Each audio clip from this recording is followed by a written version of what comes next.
my name is Nicola Strong, and welcome to the World Humanitarian Forum Roundtable, where we'll be exploring tech for good. And I'm the Managing Director of Strong Enterprises and a Senior Consultant at the Institute for Ethical AI. So today in this session, we're going to focus on insights and information about how we can advance real key issues in the humanitarian aid area using artificial intelligence and machine learning. And we're going to look particularly at perhaps how we can access quality capability and see whether in fact there's some really interesting things that we can do with that. So I've got a fascinating audience. One of the favorite parts of my work is working with really interesting people. So my panel today is extraordinary. But before I introduce them, I have a few housekeeping things to do. What I'm going to do is going to ask the 6 panelists to say just a few words about what their projects are and what they do. Then we'll have some questions that will probably take about 30 minutes, and then we'll have some closing comments. If you would like to ask any questions, you're very welcome to do so, and please do that by accessing the chat at the bottom of your screen in the center there.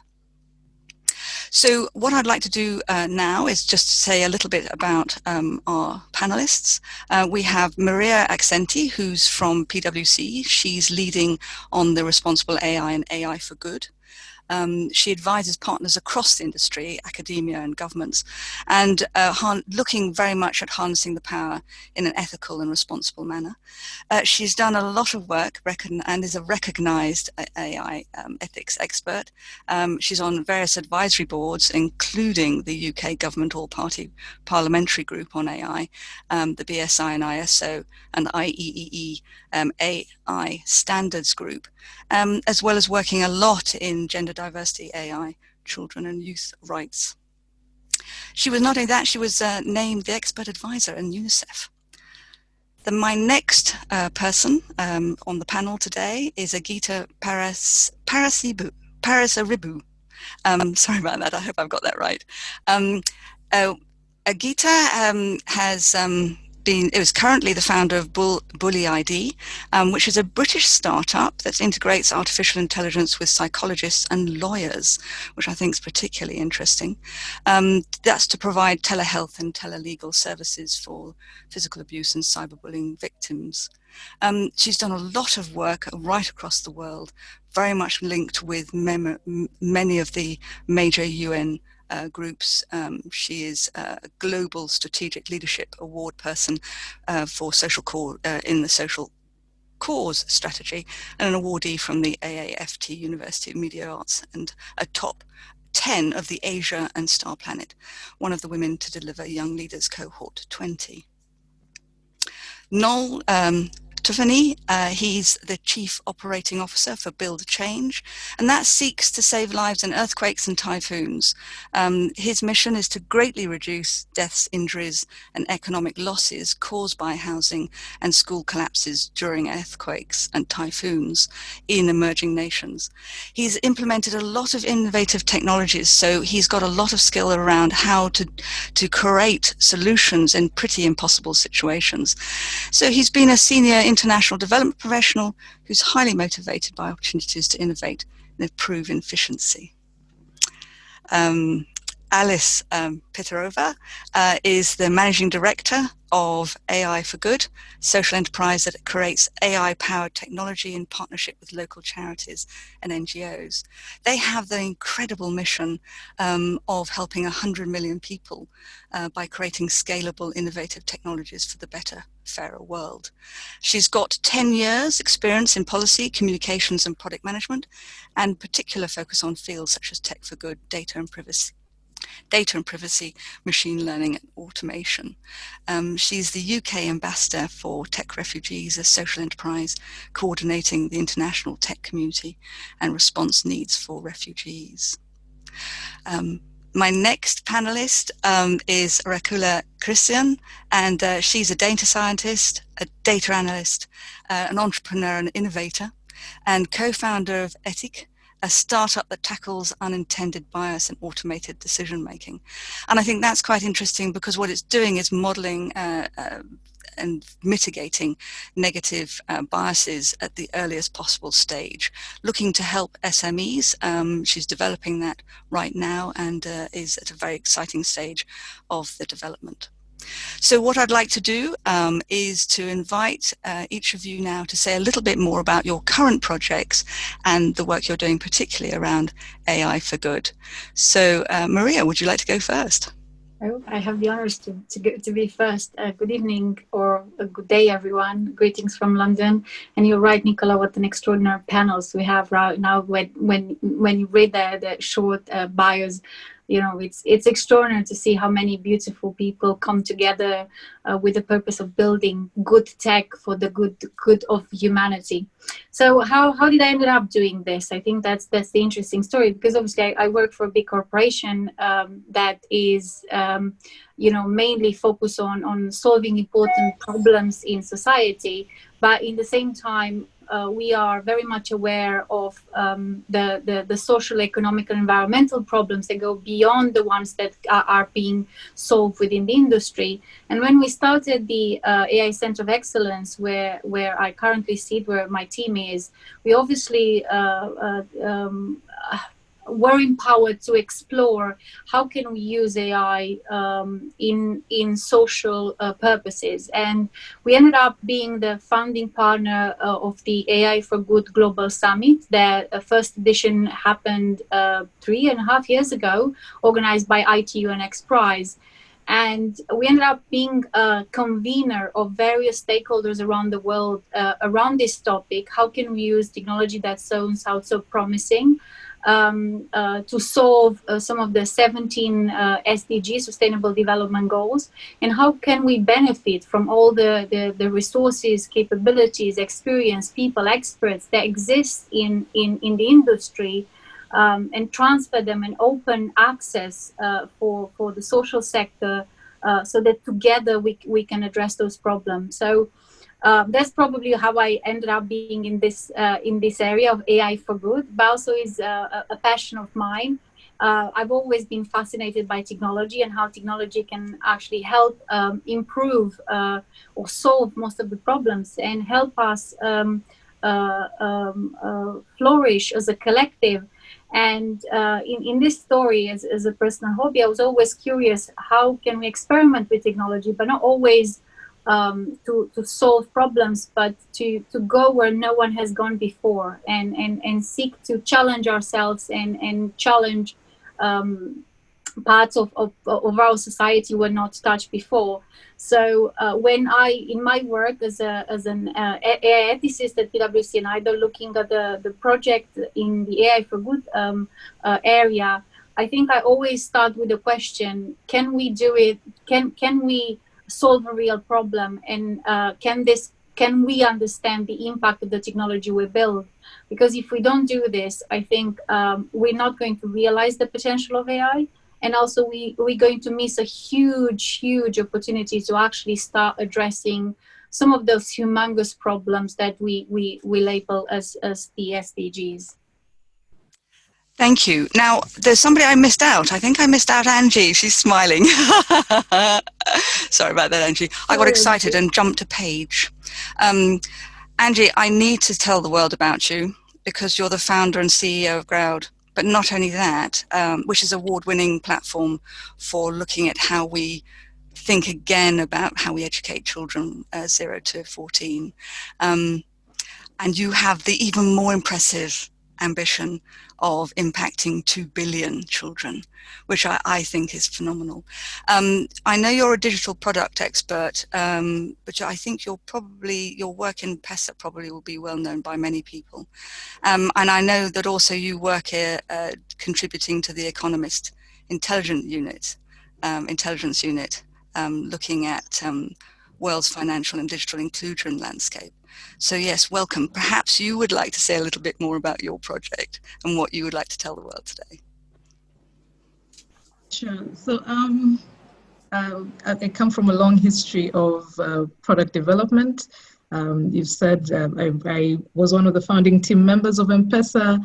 Did also work with Mexico, which is one of the bigger humanitarian organizations, in a unique lab where I was heading the Farmer Capability Lab, and we tested and pivoted different digital solutions that reach over 1 million farmers in Africa.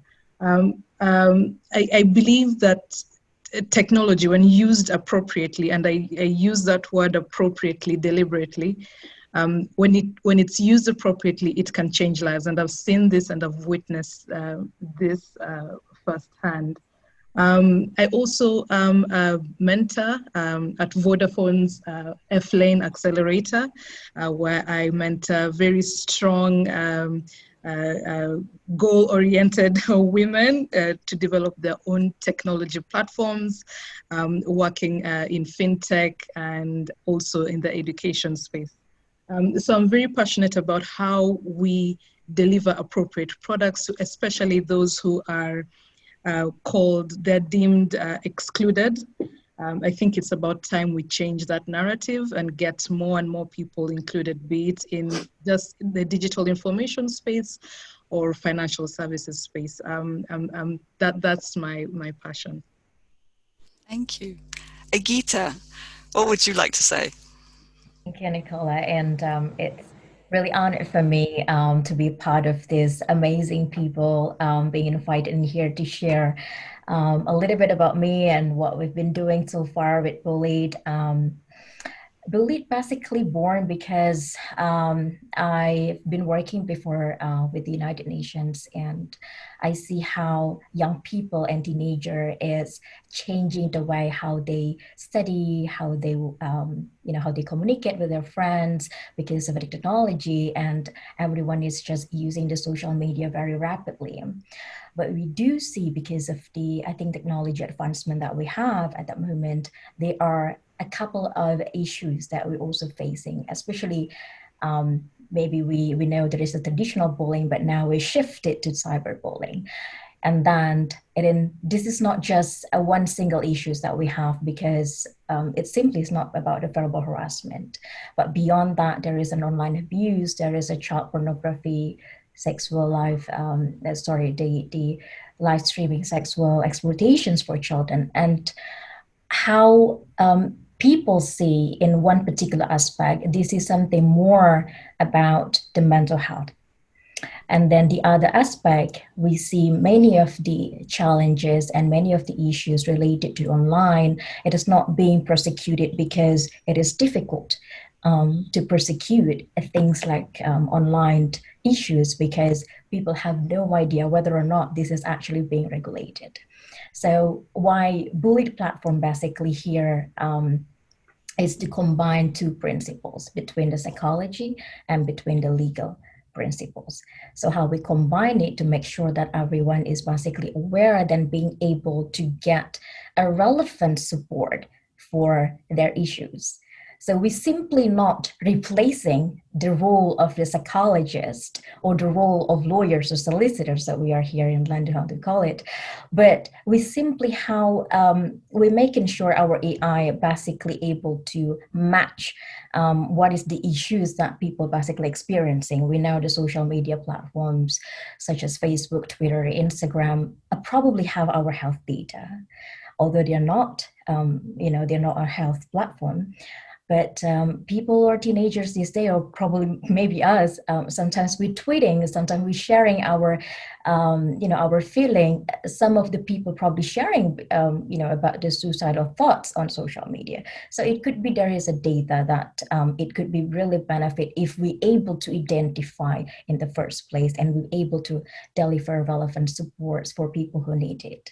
So that's a bit about how Bullyid platform is basically, we would like to, serve the community and being able to also achieve the Sustainable Development Goals number 3 and number 16 at the same time. Over to you, Nicola. Thank you. Noll, what would you like to say? So I've been a humanitarian for a long time. I started out in Kosovo in 2000, and then I joined Build Change following the 2010 earthquake. And that's how I got into housing resilience. And I've overseen build changes programs in Haiti between 2010 and 2015. And then I also oversaw a build change program in Nepal between 2015 and 2020. And that was also after a devastating earthquake. And so I have extensive experience in housing resilience and in mitigating houses' exposure to natural disasters and to the effects of climate change. And my team and I, over the years, have developed technology-based solutions, including artificial intelligence, image recognition, 3D modeling, mobile apps that help mitigate houses' exposure to natural disasters at scale. We provide systems and technical solutions to homeowners, also to construction professionals, to governments, to institutional partners, including MFIs, to positively affect tens of thousands or even sometimes hundreds of thousands of houses per project.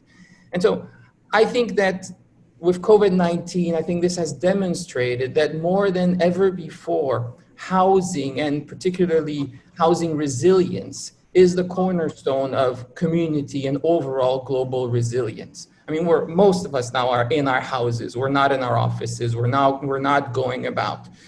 And to me, that's that for all the interest that I have in technology, that's something that is paramount. And I think it's so understood in a way. Sometimes I wonder, how come housing, resilient housing, affordable housing does not have an SDG of its own? Or how come housing doesn't have its own goal in the UN Climate Change Conference? Or shouldn't every country in the world have affordable and resilient housing as a constitutional right? You know, it's these sort of thoughts that COVID-19 really brings to me. And so, yeah, it's a long continuous struggle to get people's attention on the fact that housing is such a quintessential part of society. You know, sometimes people live in substandard housing or they have no housing at all. And this compounds their plight. It can be socioeconomic vulnerabilities, can be vulnerabilities associated with people who are migrating or who are displaced, people who are exposed to climate change, natural disasters, and inadequate housing. Ultimately, the people who are the most disproportionately affected by inadequate housing, these are children, women, the elderly, other vulnerable groups, and also populations that are discriminated against based on ethnicity or race. This is ultimately, housing compounds the plight of all sorts of vulnerable populations. In a way, housing is the last barrier of protection for families. And so yeah, so I'm happy to be here today, and I'm happy to be able to stress how much this work requires a lot of effort, requires a lot of support, both political and also funding, and that technology is great. We can do a lot of things with technology, but if you don't have the policy and if you don't have the funding associated with it, there's not much you're gonna do with technology. Thank you. Thank you, Noll. Rakula, what's your thoughts? Yeah, so many amazing speakers today. And it's great, obviously, to be here in this company. What we're kind of focused on at Etiq is the algorithmic bias problem. And I guess in the past, maybe half a year, we've seen kind of system inequality being more and more in the news and more visible, and people kind of taking note of it. However, there's a lot of things that are still below the surface. You know, on a daily basis, people's lives are impacted by automated decisions, whether it's when they're applying for loans, when they're getting kind of public benefits, whether it's around recruitment. It's a whole host of issues that are determined by these automated decision systems. And if there is bias in them, as there often is, then people from certain demographic groups are obviously at a disadvantage just because of the way the system is designed.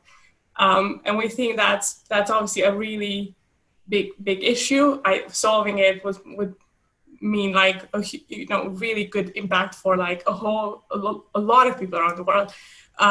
But also we find that it's not, in a sense, necessarily technology's fault. We think that machine learning can ultimately further this agenda of equal opportunity and equality, but it's just about it being used correctly.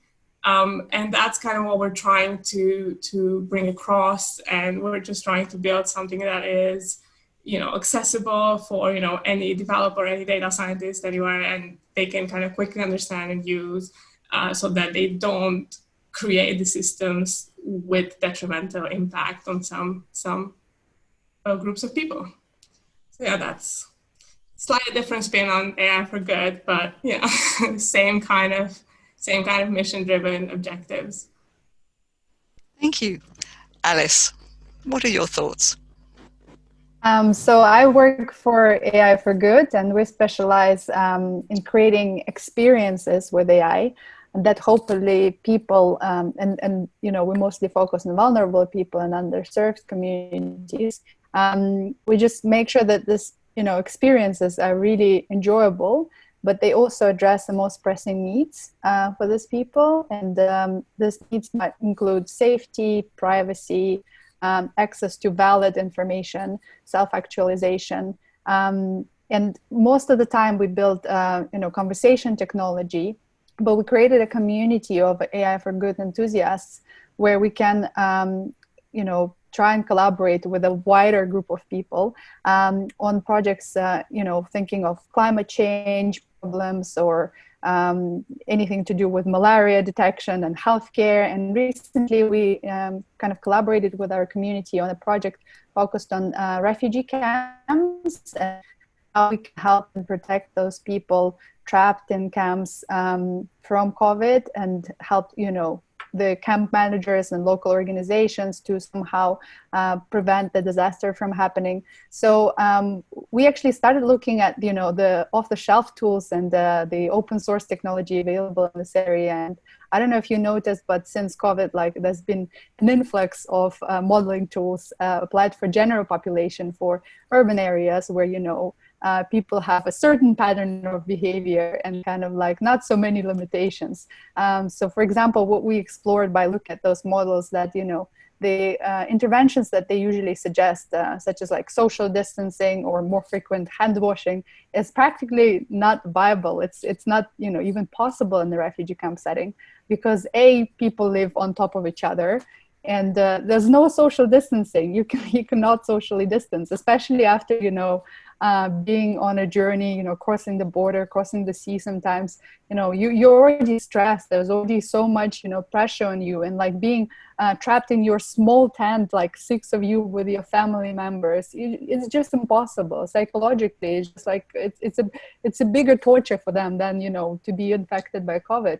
And another thing that we realize is obviously, social distancing kind of might lead to food insecurity. So another kind of factor that usually is not included in those models is that food and access to food distribution points is essential. And every day you have to go and collect your small portion of food for your family and bring it back. And obviously, that creates a lot of transmission probability, when we talk about it in the modeling world. So we had to, really change the models that exist out there and for the specific setting, and to think about the interventions and actually, working closely with NGOs and local organizations, and actually even people living in those camps or people who had experience living in those camps, really helped us to understand what is actually possible, what is actually viable in this type of setting in terms of, response measures. What kind of response measures can we suggest to them that would actually make sense and that they would follow? So for us, it was really kind of learning through mistakes, but also through collaboration and partnership and through listening to the people that are affected by this problem the most. And I think inclusion of the people that are affected the most is really kind of key for this type of projects. And I think it's really important that we always include these people in the design of any technology. And for me, it's really something that I really care about, and I sometimes, you know, cannot sleep at night thinking about, oh, is it gonna work? Is it not? You know, would people pick it up? Would they actually like this technology? And I think it's really important that we start, you know, kind of exercising this thought process in our heads when we build technologies for good. Thank you, Alice. I think what you've done is brought up a really important point around the fact that there are many people who just don't have access to technology, full stop.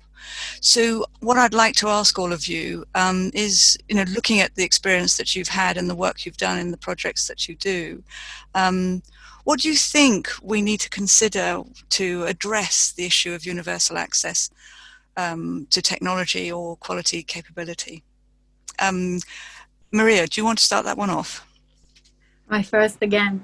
Yes, I think it's interesting that sometimes we talk about technologies like AI and all the promises and the perils of AI, but we forgot AI is a very sophisticated technology, right? It's rocket science. And it's not just that, but has a very precise set of requirements. It needs a defined problem. It needs a pristine data set. It needs a very good infrastructure and processing power, and it needs expert people to bring it all together. So it's not that easy peasy to build an AI that delivers the promises. So taking a step back on how do we start seeing more of the benefits, we're thinking about first, only 59% of the world's population has access to internet, right? So it's almost like divide and conquer. Looking at the 41% left, what needs to be done in terms of national and supranational level to provide the proper infrastructure and access to this information? What's needed to provide quality education, either by the national education systems or via alternative education systems? So then when infrastructure is in place and those people from the 41% that currently do not have access, they will be able to get up to speed way quicker than the rest of us have done in a gradual manner. For the rest of the 59%, I think it's again a matter of prioritizing and acknowledging that we are dealing with very big problems, right? If you take, for example, the SDG number 1, no poverty, oh boy, right? Where do you start? You know, how one SDG is connected with the rest of the SDG and so many other problems in society we try to solve. And then technology itself, as Noll said, it's powerless, toothless if you don't have proper policy in place, proper funding, and I will say really importantly, the capabilities we've been discussing about. And those capabilities, they come in group of 3. We talk about people, which is expertise and knowledge of how to do it and how to do it resiliently, sustainably. Secondly, obviously, is the big tech and data this time. So how do we make sure that we provide access to those problems owners in the field, to quality data sets, to computing power and storage capacity, and also really important processes. So how can we democratize the frameworks, the methodology, the knowledge that is currently sits behind corporate doors in the private sector towards the social enterprise to be able to have that impact, growing impact? Because, you know, hearing all the stories of everyone in the call, those are truly inspiring. And my first thought is like, okay, so how do we scale this? How do we make it available to others around the world? How do we make sure that not just you guys who are listening to us today know about those initiatives, but more people find out, so that we start building a truly global community where we can share and we can create partnership in between problem owners like the ones you guys have described, and that those guys have a lot of potential, right? So I don't think we have to give them fish. I think we have to work a little bit to teach them how to fish, and I think they will be fine. And on the other hand, you know, look at the solution owners, platforms like Baucom, my companies, United Nations, the governments, and the technology companies. We have so much value that could be used in those purposes. And what I've learned in the last 3 years doing this work of building awareness and convening is that it's just a matter of bringing these issues to others in our similar position, and using the platforms we have, the great number of employees spread around the world to capture their attention and their hearts and minds to become part of this revolution.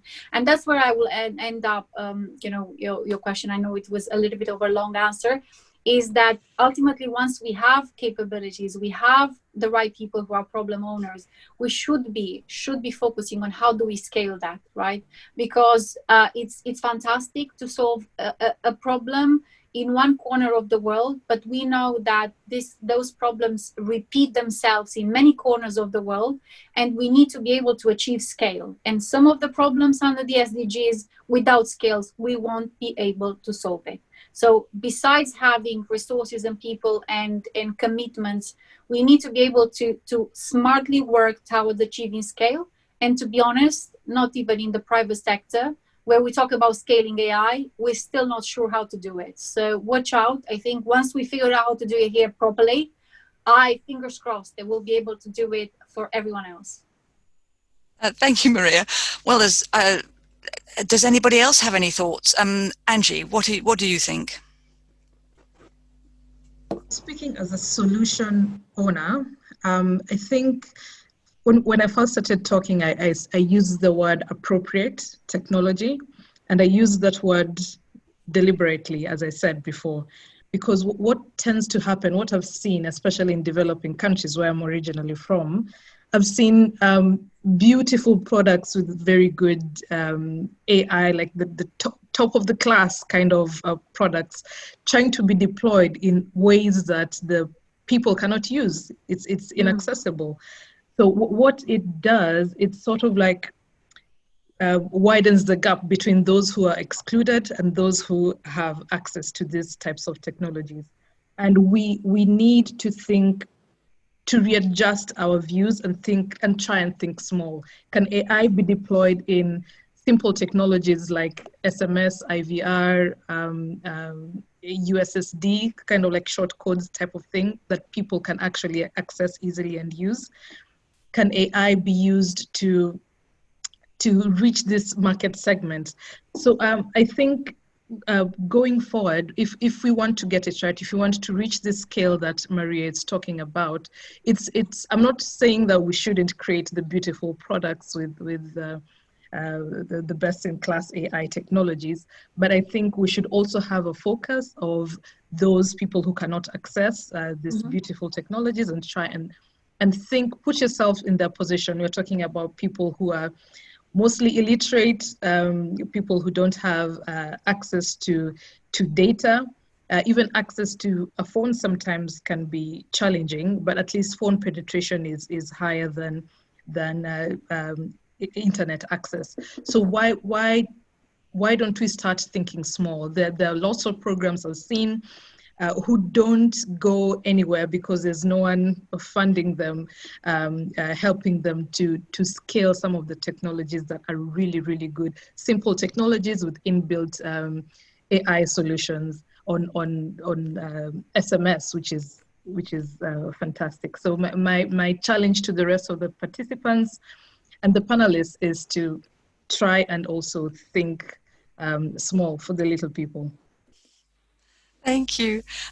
Gita.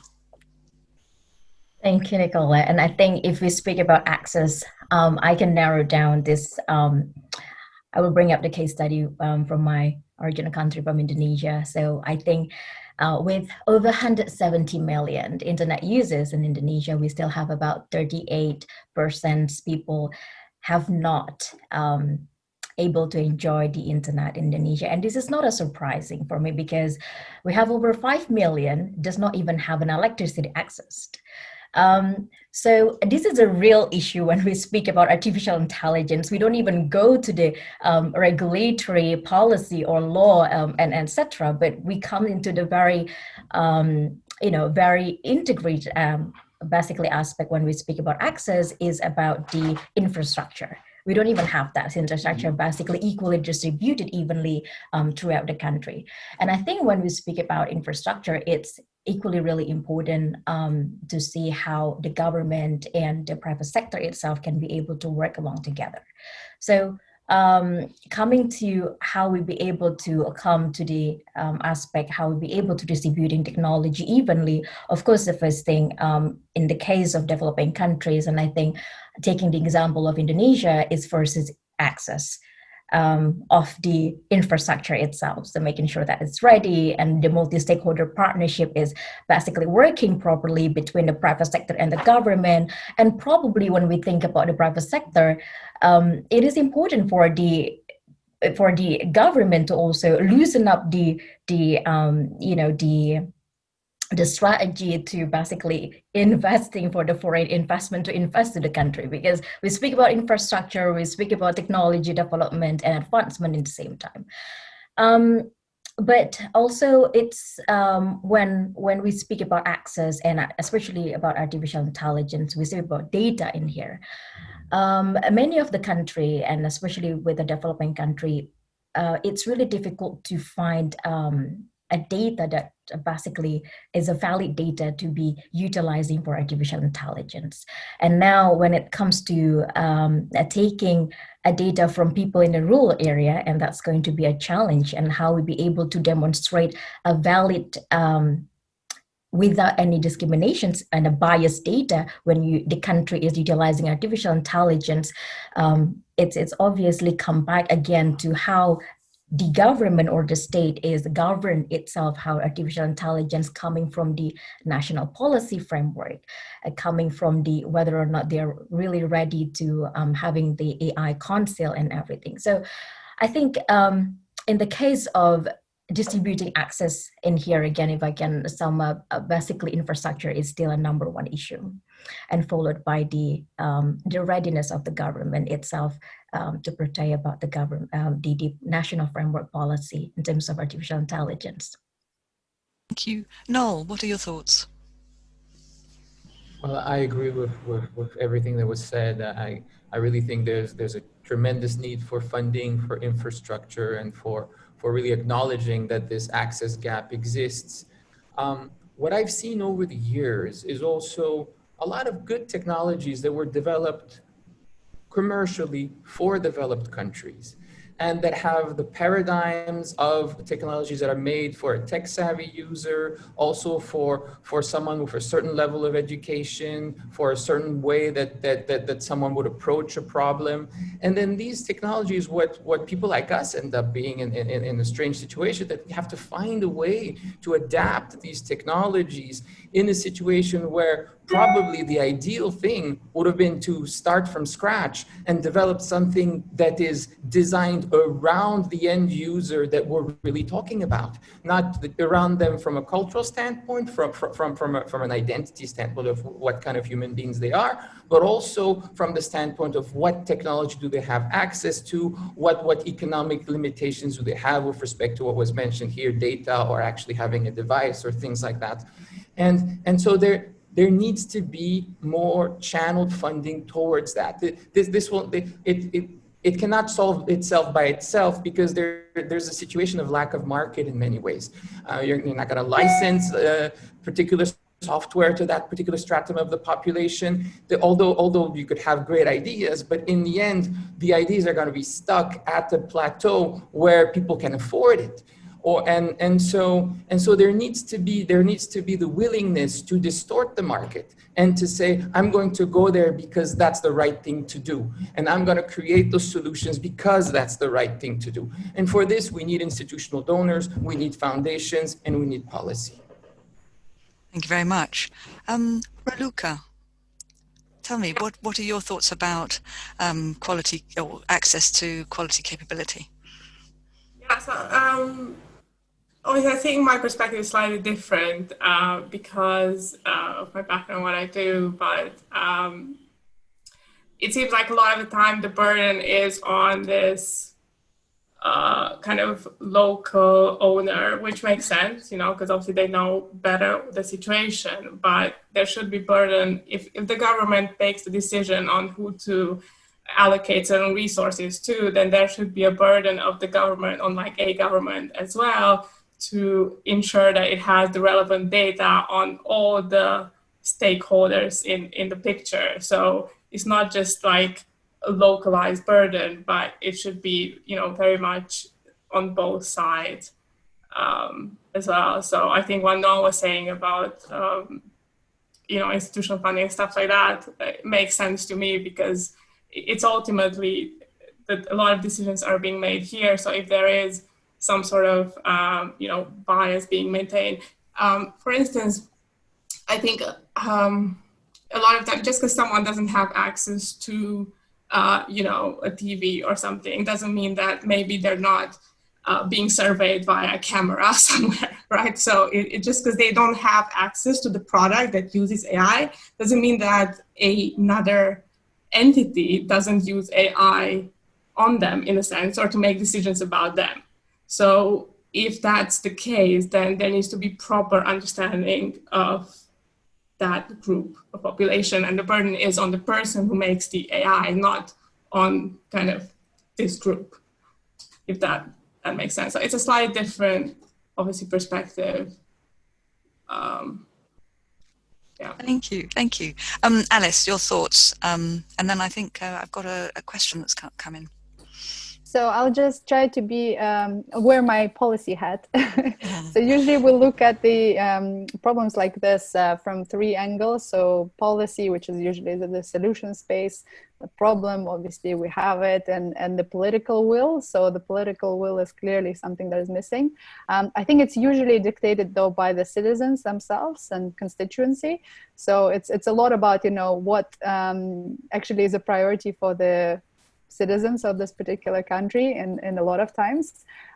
So if there's like a problem with poverty or hunger, I guess, politicians will prioritize that towards infrastructure and tech access, which is quite kind of reasonable, but yet, it shouldn't be an excuse. And to be honest, like working in the tech for good space for more than 5 years now, I can say that there are lots of examples where we managed to overcome the problem of access. So for example, in refugee camps, I've seen mesh points being used to kind of distribute the internet, the local network amongst the residents of the camp. I've seen how in chatbot technologies that we built, in India, for example, the culture doesn't really accept, in many places that, young girls own their own mobile phones. So it's kind of like really limited access that you can give here. And, how do you provide, sexual health and reproductive health advice in this case? So we had to, think of fathers and brothers that actually have to own the mobile phone. So how do we, leverage them in this chain of kind of like passing the information to the user? We also have seen how in disasters and imminent fatalities and imminent threats, SMS kind of like technology has been used to basically just warn people that is going to happen soon, and then they would just use the word of mouth, a very ancient technology tool, to just make sure that people are safe and protected. So in many cases there are simpler ways to use the benefits of technology and to distribute it to all. So it's just about how we designers think about it, and how we include those people kind of like in the process, but also we think about local communities, local organizations actually understand communities and their needs a lot better than how we can think of them. So I think it's really important to tap into this network and to actually include them in the solution design. And the solution design, it's not always about the technology. It's like a lot of things that includes human network and human interaction. So in many cases we just need to dig a little bit deeper and do a little bit more work, I think, in that sense. Now, you've prompted a question from our audience, from Charlie Bronx, and she says, I'm particularly motivated by the opportunity of AI applications for addressing some of the big challenges we're facing across global business as we emerge from the pandemic, and how we combine tech, legal, finance, compliance as we build back better. How we deal with various regulators, I think the world of regulation and compliance is going to radically need to catch up. It presents other issues around ethics and safety, which are huge challenges and opportunities. Do you think the regulators for global business and banking and medicine can adapt? Who would like to pick up that question? I could attempt to do this, because Okay. this is my day-to-day job. Why is a complex question, and a very good one. I would say that there are certain regulators that in the last 3 years alone have done a fantastic work of understanding and working closely with the tech communities and building their own tech capabilities to understand this technology. Here in UK, the Financial Conduct Authority is one of the leading financial regulators in terms of understanding and moving forward, but also working with the other regulators in UK to understand how to best approach it. Because one of the things that had become clear for the regulators is, one, many of them, they lack technical capabilities, and with that, a good understanding of the technology itself and how it impacts the area of they regulate. Secondly, this technology crosses the borders of one sector into the depth of society. Hence, a more holistic approach is needed. So one of the things that happened here in UK, at least, is the regulators have come together in a consortia, on one hand, to understand who's doing what, so mapping a little bit of the ecosystem, of the regulatory ecosystem. Secondly, being able to be very honest about the level of expertise they have, so that they can potentially build a common pool of tech experts that will be able to advise them in various areas, being health or being financial services or being the online world in general. And with this in mind, being able to collaborate and see if there are any gaps or new regulators that need to emerge. In other parts of the world, in Europe mainly, Europe has the advantage of being one entity, and also has the advantage of drafting and putting forward the GDPR, which is not just phenomenal because it's an effort that took 20 years in the making, but also what's also important is the capture of that expertise of 20 years of drafting this law within an institution, and then from there taken to the next level in understanding how to best regulate AI. And when we look at regulating AI, there are multiple, I would say at least three big school of thought. One is the American one, is the laissez-faire that allowed for Silicon Valley to become what has become. One that's obviously the China model, that it's a centralized autocratic regime where the laws are made the way are made, and Europe in between, Europe and UK in between, that looks at balancing the US approach with the China approach into let's find a line in between regulation and innovation that will allow us to move forward in a controlled way, meaning understanding where are the biggest risks and being able to mitigate it. So while a lot of people call for regulation, remember that we do have a lot of laws that potentially could be applicable in the world of AI, and there is a matter of identifying those and actually applying them, including GDPR, including human rights. And only after that, start looking at drafting new laws, which will take a considerable amount of time to be drafted and then released and then applied. So what happens in between? How can we make sure that there is a personal and organizational responsibility in developing those tools? How can we start holding accountable the builders, the engineers, but also the organization that own those tools, especially when they operate in high-risk applications? So to cut things short, I think the regulation of AI, it's a complex one, is a world in flux. And whomever asked the question, I'll encourage them to keep an eye on various channels, European Commission, potentially some of the UK regulators who are doing a fantastic job. And hands up to all my colleagues and friends from all those institutions, but also from other think tanks or research institute that will seek to work with the governments and the regulators to understand what needs to be done.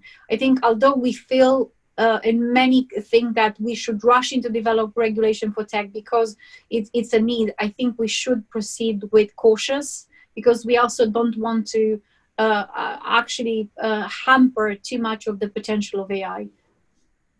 Thank you. Now we've got about 10 minutes left. I've got a question for Noll, and then I'd like to have a closing round where each of you can offer some thoughts on advice anybody considering using AI to support their work, and we can do a round to close. But first of all, Noll, I've got here, arguably designing a tech solution could be seen to be the easiest part of the process.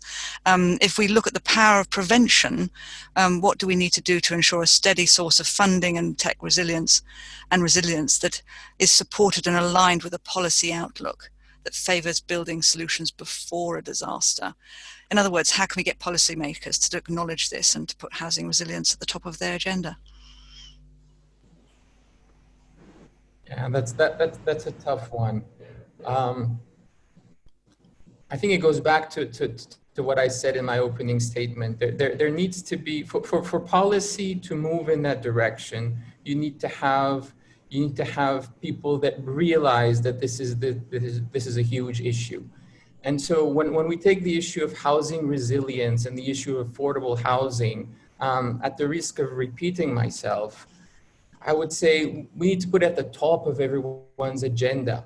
There needs to be a sustainable development goal that is centered around housing, safe, resilient, affordable, and period, no questions asked. I mean, it needs to be, people need to be willing to go that far to really channel then the trickle down of policy into what is needed, which is funding. And the most effective way of using funding is before a disaster strikes. It's anticipating the consequences of climate change, anticipating them now, and putting money into it now, improving resilience today.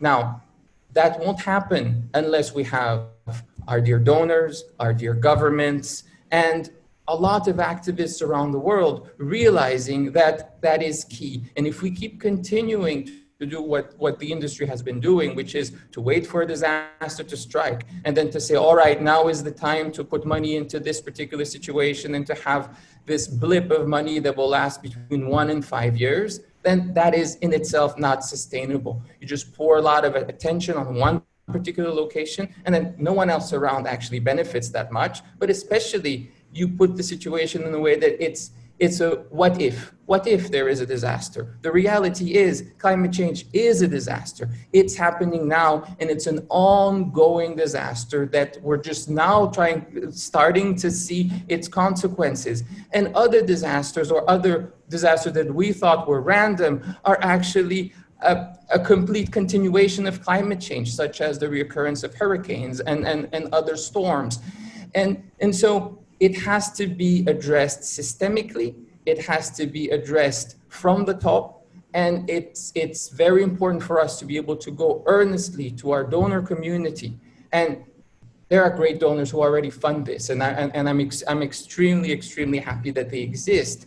But there are so many more that are still in the position to focus on something because it becomes a political priority because something really went overboard there. And that's not good enough. That's not responsible enough. To be responsible, we need to take this systemically and we need funding for it continuously. Thank you.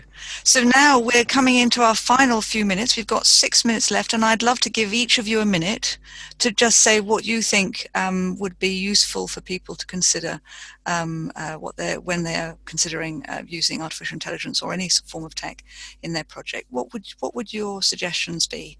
Angie, would you like to start? Yeah, sure. As my takeaway, I would like everyone to think about safeguarding, especially the vulnerable. AI and this type of technology is generally not regulated in most areas. Europe and America is doing a good job, but the rest of the world is not really regulated. And there have been massive misuse of how AI is used, collection of information, even surveillance, especially of the most vulnerable. So I think that there needs to be sort of like a big brother approach where an organization, it might be us to start this, I don't know, but we need to step in those shoes and start setting like the best practices that even other government organizations can look to, because most of them, as Maria said, don't have any tech, very strong tech backgrounds, and this is all new to them. And yeah, they need a little bit of guidance. So safeguarding and ethical use of AI should be our top, right up there when it comes to developing solutions. Okay, thank you. Angita. Thank you, Nicola. I think the takeaway from me, it's quite simple. I believe that we should not see artificial intelligence as a negative thing. Basically, this is a lot of positivity and benefits in terms of artificial intelligence, and we have to start implementing this as well, for the education systems even, so our children and our young generations even aware about the artificial intelligence. We probably here in the UK or in Europe, it's quite well known about the terms of artificial intelligence, but probably in a different country, in a different continent, they literally have no idea what AI is. And the awareness is equally important. And in the same time, again, Maria has touched upon the subject about the legal and the regulation policy really beautifully. But I think in the same time, government in here, it has to be approaching in the aspect of utilizing proactive principle, but still technology neutral approach in a way. Over-regulated system is also not ideal, because in the end, it could reduce the innovations and the competitiveness among the industry, obviously. But it is also important the government or regulatory have to basically providing the principles that laid by the interventions based on completely understanding about the issues and technology itself, with completely very careful, obviously, considerations and a proper planning, because there are many of the countries that still does not have any data privacy regulations. EU and the UK are probably really it has a very good GDPR and the UK data privacy in here, but look at the country that does not even have a data privacy regulation. It's really difficult when, as a consumer perspective, to know and understand their rights and how far their data is being used in the end, or whether or not the data is being reused and how long the data being kept. So I think from the consumer perspective, it's really important for, there is a national policy framework has to be done in terms of AI regulations. Of course, we have the UN in here to regulate it and non-binding guidelines. And I think it could be one of the sample that can be adapted for a national policy framework for member states as well. Thank you. We're down to 30 seconds each. Raluca. So similarly to what I understand. We can't quite hear you. Oh, sorry. Similarly to what was said before, so I think this idea that, you know, things like AI and machine learning is super useful and can really help, but it just has to be used responsibly, because it could be immensely detrimental to, you know, huge chunks of population. So yeah, something to keep in mind. I think not really lose this idea of fairness when we're starting to build these things. Also from my side, regulation is great, but we really need, it's more of an educational process. This is not about just kind of ticking the box, really. It's about really having at the core this idea of ethics when building the stuff. Alice, and then we'll go for Noll and finish with Maria. So Alice. I might say something completely different about, you know, building or developing AI for good projects. So for me, it's like really simple. Just think big, but start small. So break down big problems like hunger, poverty, healthcare, you know, gender justice into small chunks and try to solve them. Don't try to approach the huge problem with a huge solution and try to fit, you know, every single hole in the system, because it's, you know, eventually it's not going to work, basically. So try to attack, you know, the problem through smaller pieces and smaller challenges, and then you will be successful and you will make some impact. Thank you. Noll. And tailor your solutions to your audience, to your end users, and in our case, to the most vulnerable. That's the most important thing. Maria, what would be your final word? Oh, you're muted. I said plus one of everything that has been said so far, especially what Angie and Raluca said about responsible use of AI. But probably I will ask a bigger question. Do you really need AI? Because I think before you reach to AI, you actually need to understand really well what we're trying to solve. And as Ali said, think big, but act small, and try to define the problem. And I think if you do that, you'll understand better the impact, who you're talking to, and what are the regulation or lack of regulation you're playing with. And I think we'll be in a better place. I don't think we need tech solutionism going forward. We need people who understand real life problems and use, you know, a combination of tech, human expertise, and processes to address those problems. Thank you. That is wonderful. Alice, Noll, Raluca, Angie, Maria, Angita, thank you so much for joining us today. I've really enjoyed working with all of you in this process. And also thank you to the audience. Thank you for joining us. And thank you also for the chat. It's been interesting seeing what a sort of second conversation that's been going on. And I think that was very useful too. So keep safe. Thank you very much indeed. And good night. Night. Thank you very much. Night. Thank you.